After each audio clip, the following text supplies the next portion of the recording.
Hello family, सबसे पहले आप सभी को मेरा प्यार भरा नमस्ते और स्वागत है हमारे चैनल पे।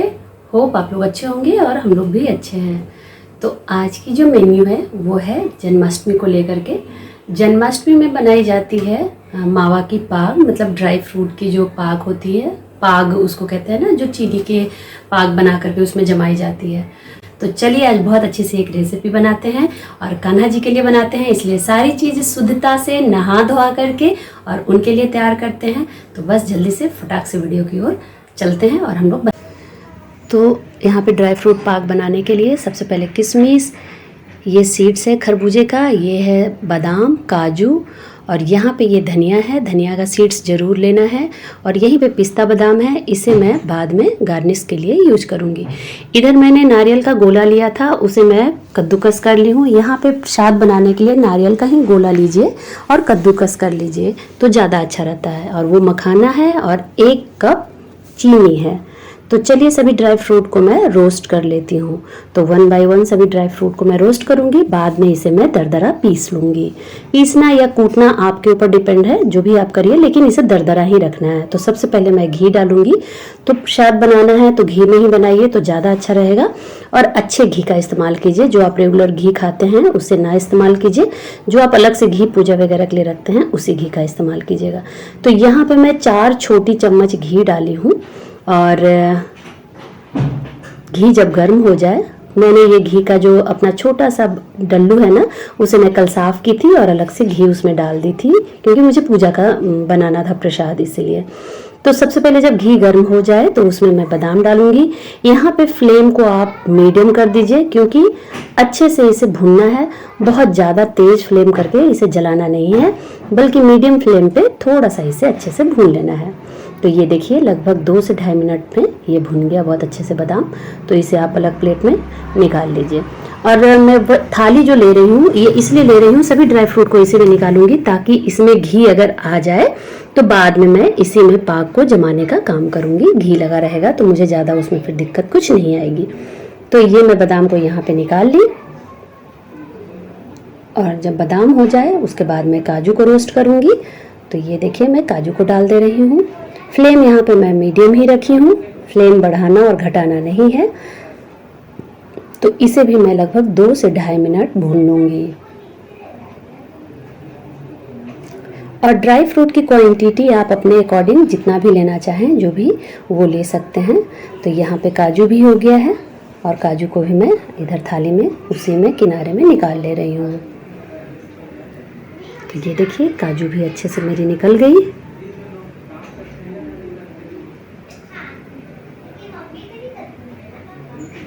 और अब मैं यहाँ पे डालूँगी, पहले इधर कलछी को रख दे रही हूँ, यहाँ पे मैं अब डालूँगी मखाना। तो मखाना भी मैं कोई क्वांटिटी ऐसा नाप कर नहीं ली हूँ, एक अंदाज से ली हूँ कि सारे का टेस्ट निकल करके आए। तो बहुत ज़्यादा मखाना भी ना हो, बहुत ज़्यादा काजू भी ना हो, मतलब एक आपको एक अंदाज हो जाएगा जब आप बनाइएगा तो, कि आप अपने अंदाज से ड्राई फ्रूट ले सकते हैं। तो मखाना जो है थोड़ा सा टाइम लगता है भुनने में, 2 से ढाई मिनट। तो ये भी 2 से ढाई मिनट मैं इसे भुनी मीडियम फ्लेम पे, और जो बचा हुआ घी था ना, ये सारा ऑब्जॉर्व कर गया। तो ये कोशिश कीजिएगा कि पहले जो भी ड्राई फ्रूट जो कम घी ऑब्जॉर्व करने वाला है उसे भुनिएगा, बाद में मखाने को भुनिएगा। तो अब यहाँ पे मैं थोड़ा सा 1 छोटी चम्मच भर करके नहीं, थोड़ा सा कम ही मैं घी डालूंगी, क्योंकि कुछ चीज़ें और मुझे भुननी है। तो ये देखिए वाटरमेलन सीड्स जो होती है उसे मैं भूनूंगी पहले। तो ये बहुत जल्दी चटकने लगती है, तो थोड़ा सा इस बात का ध्यान रखिएगा। फ्लेम को एकदम कम कर दीजिएगा, क्योंकि ऑलरेडी कढ़ाई गर्म है, तो इसे ज़्यादा भूनने की ज़रूरत नहीं होती है। थोड़ा सा जब 1 से 1.5 मिनट भून लीजिए, उसके बाद इसी में किशमिश को भी डाल दीजिए, क्योंकि इन सब चीज़ों को ज़्यादा पीसना नहीं है, इन सब चीज़ों को ऐसे भी आप इसमें डाल सकते हैं। तो इन दोनों को एक साथ में मिला दी हूँ, और थोड़ा सा बस मैं इसे 1 से 1.5 मिनट और एकदम से स्लो टू मीडियम फ्लेम रखी हूँ, और उस पर मुझे भुनना है, क्योंकि आपकी जो ये सीड्स है ना वो बहुत चटकती है। तो इस तरह से लगभग 1 से 1.5 मिनट तक इसे भी मैं भून ली, और अब इसे मैं निकाल ले रही हूँ। इसे मैं अलग प्लेट में निकाल रही हूँ, क्योंकि इसे मुझे पीसना नहीं है, मतलब कूटना भी नहीं है, पीसना भी नहीं है। तो ये देखिए सारा इधर निकल गया। अब यहीं पे मैं जो धनिया मैं ली हूँ। अब मैं धनिया की बात करती हूँ। इसमें एक ज़रूरी चीज़ है ये धनिया, ये ज़रूर से इसको मिक्स कीजिए, इम्पॉर्टेंट है ये, क्योंकि कान्हा जी के भोग में धनिया बहुत ही इम्पॉर्टेंट होता है। तो आप लगभग 1 से 2 चम्मच धनिया जो है उसे भी रोस्ट करके इसी में रख लीजिए। और यहाँ पे मैं जो ग्रेटेड कोकोनट है उसे मैं डाली कढ़ाई में, और डालते ही के साथ गैस को मैं कर दी बंद, क्योंकि ये ताज़ा नारियल नहीं है, सूखा ही है, तो बस इसे सिर्फ गर्म करनी है। तो जितनी कढ़ाई आपकी अभी गर्म है उसी में बस इसे रोस्ट करना है, इसे भूनना नहीं है। तो देखिएगा क्या कि 1 से 1.5 मिनट तक इसे चलाते रहिएगा, गर्म कढ़ाई है तो अब इसे मैं सबको ठंडा होने दूंगी, और ठंडा होने के बाद मैं सबका एक पाउडर बना लूँगी। इसे मैं पीसूँगी नहीं, नारियल को भी मैं नहीं पीसूँगी, लेकिन जो खड़े मेरे सारे बादाम और काजू हैं उन सबको मैं पीस लूँगी। एक दरदरा ही पीसूँगी मखाने को, काजू को और बादाम को। यहाँ पे मेरे पास एक देखिए बहुत अच्छी यंत्र है, उसमें मैं क्या करूँगी कि पिस्ता को डालूँगी। बहुत ही पतले पतले स्लाइस इससे निकल जाते हैं, जो कि जब मैं अभी इसका मैं लगा ले रही हूँ, सेट कर ले रही हूँ। आपको जितना पतला और मोटा चाहिए आप सेट कर लीजिए। तो जब मैं पाक बना लूँगी तो गार्निश करने के लिए मैं इसका यूज करूँगी, तो इसीलिए मैं इसे पतले पतले स्लाइस में इससे निकाल ले रही हूँ, ताकि गार्निश करने वक्त बहुत अच्छा लगे देखने में और खाने में भी बहुत अच्छा टेस्ट आता है। तो ये देखिए मेरी बहुत अच्छी पतली स्लाइस हो गई है और बहुत सुंदर लगती है देखने में। तो अब मैं फिर से उसी कढ़ाई को गर्म करने के लिए रख दी हूँ, और जिस कटोरी से मैंने चीनी लिया, मतलब 1 कटोरी अगर मैं चीनी ली हूँ तो उसी से मैं आधी कटोरी पानी में डाल रही हूँ। तो ये देखिए सारा चीज़ मैं इस तरह से दरदरा ही पीस ली हूँ, है ना। काजू है, बादाम है, मखाना है, और धनिया को भी मैं कूट ली हूँ दरदरा। और यहाँ पे सेम ये चीज़ मैं पीसी नहीं हूँ, किशमिश इसी तरह से है, और नारियल का भी जो पाउडर था वो भी पीसने की ज़रूरत नहीं पड़ी है। तो मेरा इधर पानी भी गर्म हो रहा है और इन सब सामग्री मेरी तैयार है। तो जब मैं आधी कटोरी पानी डाली है वहीं पे 1 कटोरी मैं चीनी डाल दी हूँ। तो आपको क्वांटिटी इसी तरह से रखना है, क्योंकि पानी ज़्यादा डाल दीजिएगा तो पानी को सुखाने में बहुत टाइम लगेगा। तो बस चीनी से आधा ही पानी डालिए और इसे चलाते रहिए। अगर नहीं चलाइएगा यहाँ पे तो चीनी जो है वो जम जाएगी। तो थोड़ा इसे चलाते रहना है, फ्लेम को रखना है मीडियम टू हाई। तो ये देखिए लगभग 2 से 3 मिनट मेरे हुए और बहुत अच्छे से चीनी जो है वो घुल गई है। और घुलने के बाद ये देखिए कैसे झाग सी हो रही है। तो अभी इसे मैं और पकाऊंगी, और ये देखिए लगभग 4 मिनट मेरे हो गए हैं मीडियम फ्लेम पे पकाते हुए, और अब मुझे ऐसा लग रहा है कि मेरी पाक तैयार है। तो अभी मैं आपको देखिए चेक करके बताती हूँ।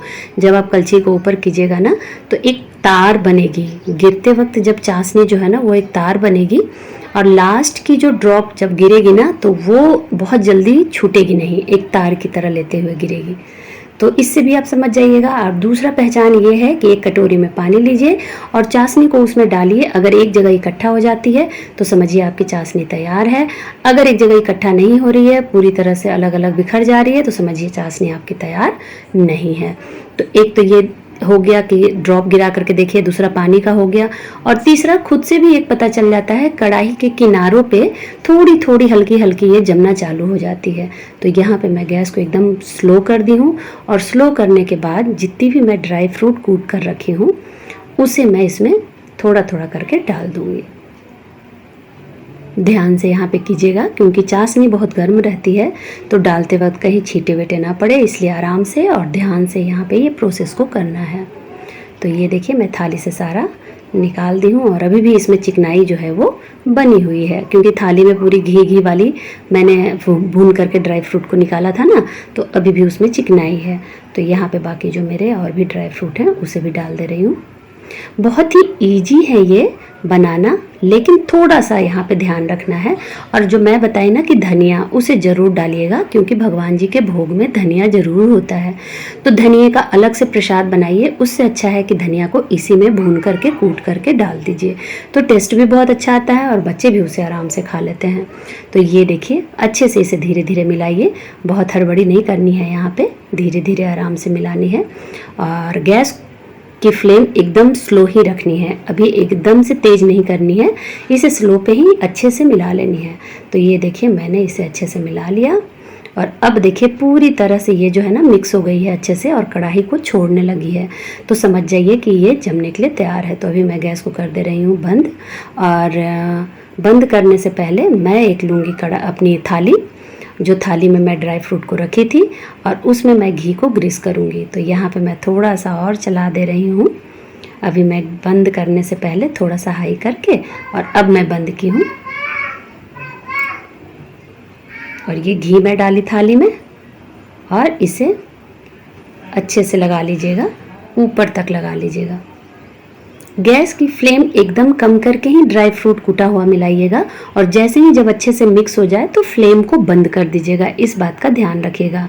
और अभी ये गर्म ही रहेगा मिक्सचर, तो तेल या घी जो भी आपको लगाना है, खैर पूजा का है तो घी ही लगाइए। और सारे मिक्सचर को एक थाली में निकाल ली मैं। अब इसे मैं अच्छे से स्प्रेड कर दूंगी पूरी थाली में। आप कलछी की मदद से, ये बड़े वाले चमचे की मदद से पूरी थाली में स्प्रेड कर दीजिए और चिकना कर दीजिए। और मैं जो कटिंग की थी ना अपनी पिस्ता बादाम, कटिंग नहीं की थी, जो मैं यंत्र से उसे पतले पतले स्लाइस में काटी थी, तो उसे मैं डाल दी। और अपनी हथेलियों की मदद से, थोड़ा गर्म लगेगा लेकिन हल्के हल्के हाथों से इसे दबा दीजिएगा, ताकि जो ड्राई फ्रूट में जो मेरी पिस्ता है वो भी अच्छे से जम जाए। तो ये लगभग आधे घंटे हो गए थे मेरे। तो मैं इसे कट लगा देती हूँ, क्योंकि अभी पूरी तरह से ठंडी नहीं हुई है। जब ये पूरी तरह से ठंडी हो जाएगी तो कट लगाने में दिक्कत होगी। तो लगभग 25 से 30 मिनट मेरे हो गए थे, तो मैं सोची अब कट लगा देती हूँ, अभी हल्का गर्म ही है। तो ये देखिए बहुत अच्छे से ये कट लग जा रही है। जब एकदम ठंडा हो जाएगा ना तो कट लगाइएगा, तो ये थोड़ी दिक्कत टूट जाएगी इधर उधर से। और जब थोड़ी हल्की गर्म रहेगी और कट लगा करके, और ये देखिए मैं आपको दिखा रही हूँ, ये देखिए कितने अच्छे से ये मेरी पाक बन करके तैयार हो गई है। तो इस तरह से सारे को मैं पीसेस को, क्योंकि अब लगभग नॉर्मल भी हो गया है, कट लगाने के बाद मैं इसे छोड़ दी थी 15-20 मिनट के लिए, और उसके बाद देखिए मैं पीसेस निकाल रही हूँ, तो कितने अच्छे से पीस निकल जा रहे हैं।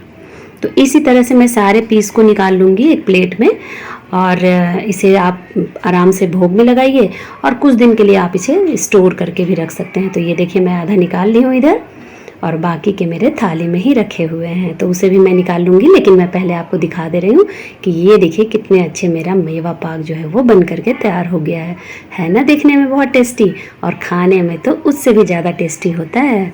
और ये देखिए कितने अच्छे से जो मैं पिस्ता बादाम डाली थी वो भी बहुत अच्छे से जम गई है। तो इस तरह से अगर बनाइएगा मेवा पाक तो बहुत ही इजी और बहुत ही जल्दी बन जाएगा।